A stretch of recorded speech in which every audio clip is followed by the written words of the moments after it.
শুভেচ্ছা। বাঙালিয়ানার সায়নের সংবাদে স্বাগত। শুরুতেই শুনে নিচ্ছি সংবাদ শিরোনাম। ইয়াবা পাচারে ব্যবহার হচ্ছে নিত্য নতুন কৌশল, কাজে লাগানো হচ্ছে দামি ও সরকারি স্টিকার যুক্ত গাড়িও। দেশে গত 50 বছরে সর্বনিম্ন উন্নয়ন বরাদ্দ বাস্তবায়নের হার, শেষ অর্থ বছরে বাস্তবায়ন হয়েছে বরাদ্দের মাত্র 67%। গাজায় মৃত্যুবন্ধে অস্ত্র ও ক্ষমতা ছাড়ছে হামাস, ধাপে ধাপে সেনা সরাবে ইসরায়েলও। এবার অন্যান্য সংবাদের সঙ্গে বিস্তারিত।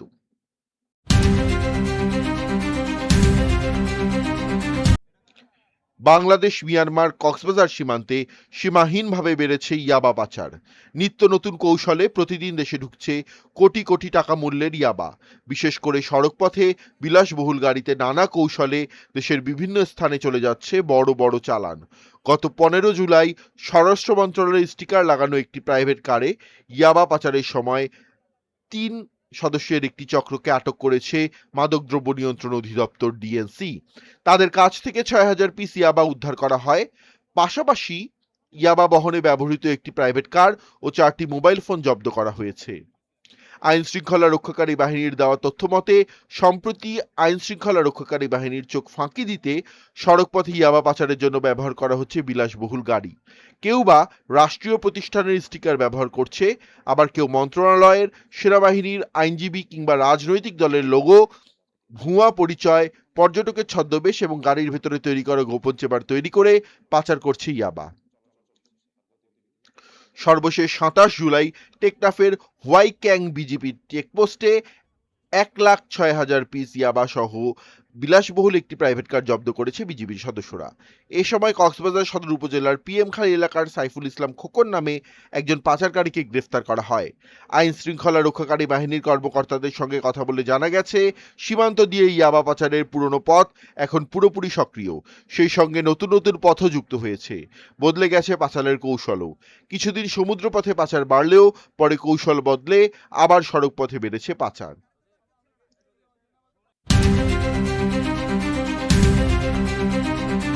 দেশের অবকাঠামোগত বিভিন্ন উন্নয়ন বরাদ্দ বাড়লেও বার্ষিক উন্নয়ন কর্মসূচি এডিপি বাস্তবায়নের হার কমছে।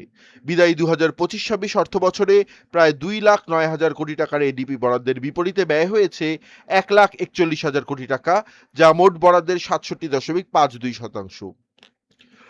50 বছরের মধ্যে এটি সর্বনিম্ন বাস্তবায়ন হার। রাজস্ব সংকট, প্রকল্প বাস্তবায়নে ধীরগতি, অর্থছাড়ের সীমাবদ্ধতার কারণে অধিকাংশ মন্ত্রণালয় লক্ষ্যমাত্রা অর্জন করতে পারেনি। সবচেয়ে পিছিয়ে থাকা খাতগুলোর একটি স্বাস্থ্য।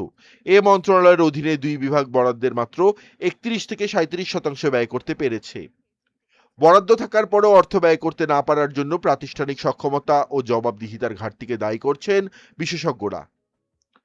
2025-26 অর্থ বছরে বাস্তবায়ন পরিবক্ষণ ও মূল্যায়ন বিভাগ আইএমইডির তথ্য পর্যালোচনা করে দেখা যায়, গত 2025-26 অর্থ বছরে দেশের 56টি মন্ত্রণালয় ও বিভাগ উন্নয়ন বাজেটের মাত্র 67.52% ব্যয় করতে পেরেছে।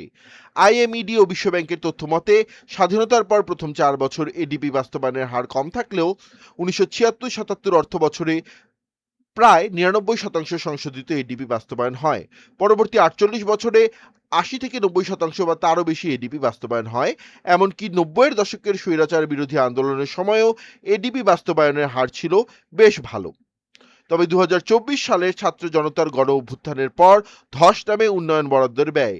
অন্তর্বর্তী সরকার দায়িত্ব নেওয়ার প্রথম বছর অর্থাৎ 2024-25 অর্থ বছরে দ্বিতীয় সর্বনিম্ন 68.18% ব্যয় করে সরকারের প্রতিষ্ঠানগুলো।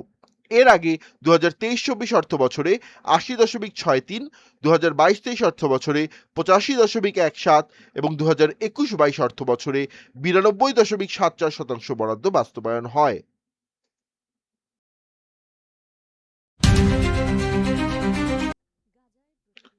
গাজায় নিজেদের অস্ত্র সমর্পণের একটি পরিকল্পনার রূপরেখা সম্বলিত দলিলে সম্মত হয়েছে হামাস ও অন্যান্য ফিলিস্তিনি গোষ্ঠী। একে শান্তি ও নিরাপত্তার পথে ঐতিহাসিক পদক্ষেপ হিসেবে অভিহিত করে মার্কিন প্রেসিডেন্ট ডোনাল্ড ট্রাম্পও ঘোষণা দিয়েছেন, হামাস অস্ত্র সমর্পণ করবে, গাজা হবে সম্পূর্ণ অস্ত্রমুক্ত। সেই সঙ্গে ধাপে ধাপে সেনা প্রত্যাহার করবে ইসরায়েল। 30 জুলাই বৃহস্পতিবার এই চুক্তির ঘোষণা দেন মার্কিন প্রেসিডেন্ট।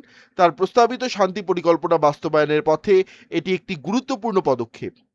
চুক্তির শর্তগুলোর সম্মতি দেওয়ার কথা নিশ্চিত করেছে হামাসও। শর্ত অনুযায়ী গাজার শাসনভার শেষ পর্যন্ত একটি ফিলিস্তিনি টেকনোক্র্যাটিক সরকারের হাতে তুলে দেওয়া হবে। এই পুরো প্রক্রিয়ার তদারকি করবে মার্কিন নেতৃত্বাধীন বোর্ড অফ পিস।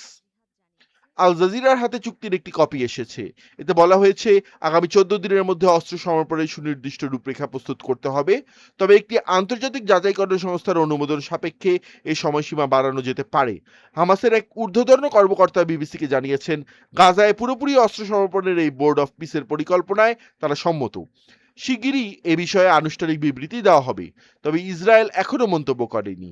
ট্রাম্প বলছেন, অস্ত্র সমর্পণ প্রক্রিয়া সম্পন্ন হলেই গাজা থেকে সেনা প্রত্যাহার করবে ইসরায়েল।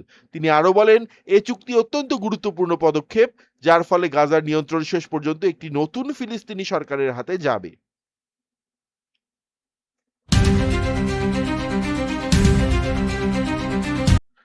নির্বাচনে বিএনপির বিজয় এবং তারেক রহমানের প্রধানমন্ত্রী হিসেবে দায়িত্ব নেওয়ার বিষয়টি ইতিবাচকভাবে গ্রহণ করেছে ভারত।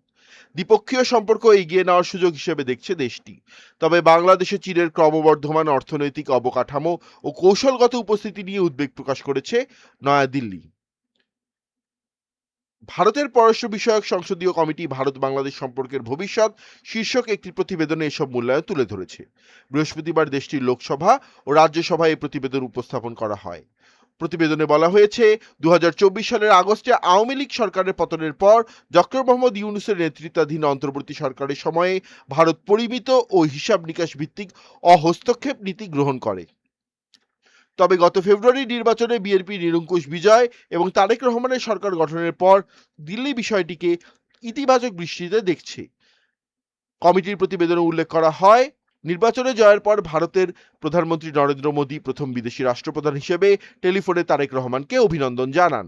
প্রধানমন্ত্রী হিসেবে তারেক রহমানের শপথ অনুষ্ঠানে ভারতের প্রতিনিধিত্ব করেন লোকসভা স্পিকার ওম বিড়লা। তিনি মোদীর পক্ষ থেকে একটি ব্যক্তিগত শুভেচ্ছা বার্তা হস্তান্তর করেন এবং সুবিধাজনক সময়ে তারেক রহমানকে ভারত সফরের আমন্ত্রণ জানান।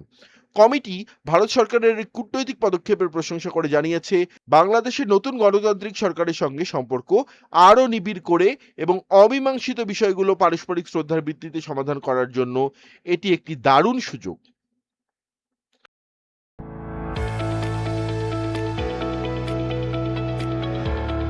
এবার শুনে নিচ্ছি বাঙালিয়ানার বাণিজ্য সংবাদ। ইসলামী ব্যাংক বাংলাদেশ পিএলসি চলতি বছরের 6 মাসের প্রতি শেয়ারের বিপরীতে 8 টাকা 18 পয়সা লোকসান গুনেছে। এ সময় ব্যাংকটির মোট লোকসান হয়েছে 1317 কোটি টাকা। দেশের অন্যতম বৃহত্তম ব্যাংকটি এর মধ্যে সর্বশেষ 3 মাসে লোকসান গুনেছে 1018 কোটি টাকার বেশি। 30 জুলাই বৃহস্পতিবার ঢাকা স্টক এক্সচেঞ্জের ওয়েবসাইটে ব্যাংকটির 6 মাসের আর্থিক প্রতিবেদনের তথ্য প্রকাশ করে।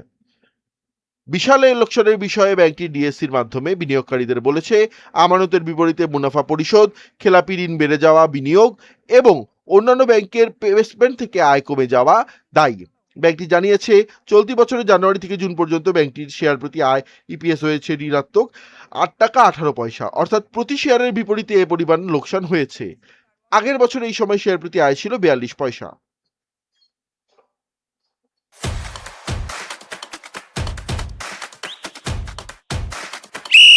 এবার শুনে নিচ্ছি বাঙালিয়ানার ক্রীড়া সংবাদ। বিশ্বকাপ সহ নিজেদের টুর্নামেন্টগুলোর শেয়ার বা মালিকানা বেসরকারি বিনিয়োগকারীদের কাছে ফিফার বিক্রি করার পরিকল্পনা নিয়ে বিশ্বজুড়ে তীব্র সমালোচনা ও ক্ষোভের সৃষ্টি হয়েছে। এমন পরিস্থিতিতে বিশ্ব ফুটবলের নিয়ন্ত্রক সংস্থা ফিফা আজ বিবৃতিতে জানিয়েছে, তারা এ বিষয়ে আলোচনা ও পরামর্শ প্রক্রিয়া অব্যাহত রাখবে। ফিফার এ প্রস্তাবের প্রতিবাদে সংস্থাটির অধীনে থাকা ইউরোপীয় ফুটবলের নিয়ন্ত্রক সংস্থা উয়েফার 55টি সদস্য দেশ গত বৃহস্পতিবার একযোগে ভোট নিয়ে বিশ্বকাপ বর্জনের হুমকি দিয়েছে। উত্তর ও মধ্য আমেরিকার ফুটবল নিয়ন্ত্রক সংস্থা ক্যানকাকাফও জানিয়েছে, তাদের 41টি সদস্য দেশ এ পরিকল্পনা এক বাক্যে প্রত্যাখ্যান করেছে। এ বিষয়ে নিজেদের অবস্থান পরিষ্কার করে দেওয়ার বিবৃতিতে ফিফার পক্ষ থেকে বলা হয়েছে, গণমাধ্যমের কিছু ভুল প্রতিবেদনের কারণে আমাদের পূর্ব পরিকল্পিত আলোচনা কার্যক্রম ব্যাহত হয়েছে। তবে তথ্য ও সত্যের উপর ভিত্তি করে প্রতিটি সদস্য অ্যাসোসিয়েশন যেন তাদের মতামত বা ভোট প্রদান করতে পারে তা নিশ্চিত করতেই আমরা এই আলোচনা প্রক্রিয়া এগিয়ে নিয়ে যাব। বাঙালিয়ানার সায়ান্নের সংবাদ শেষ হলো। ধন্যবাদ।